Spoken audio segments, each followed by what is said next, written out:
last thing, like what would keep me up at night, being a listing agent, like literally, and sometimes I still struggle with this, is pricing the properties, right? Because never am I going to want somebody to get less money. I'm always going to want them to get top dollar for their property. I'm always going to want my clients to get maximum out of their properties, right?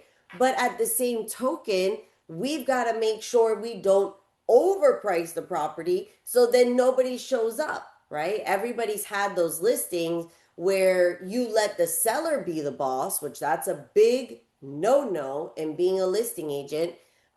In my coaching program that I mentor agents, I have worked with multiple agents and had to kind of like smack them around a bit.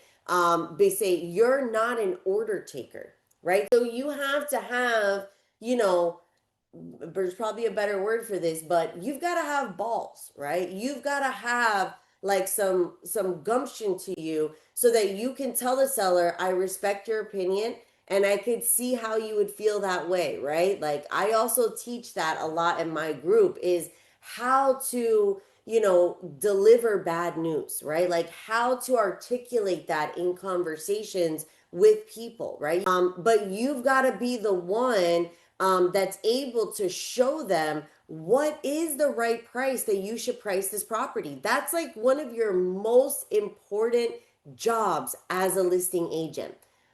So, you're going to have to step into that position of authority. If you've never had it before, just you got to fake it till you make it. You've got to be the authority, right? As the listing agent, you're the captain of the ship. You're the boss. You're not an order taker, okay? As a listing agent, you're kind of like a bad guy sometimes. You're the bearer of bad news. You're the one that has to break it down to the seller and say, sir, I understand you want to sell your house at this price, but these are the reasons why we should not do it. And by overpricing your house, it's actually going to negatively impact you. Like you've got to really be strong in these conversations.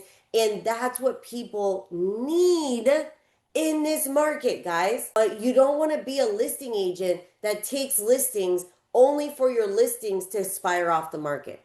Everybody in the business knows, why did a listing expire? There's very few reasons other than the price. If you price the property right, 9 times out of 10, this house is going to sell.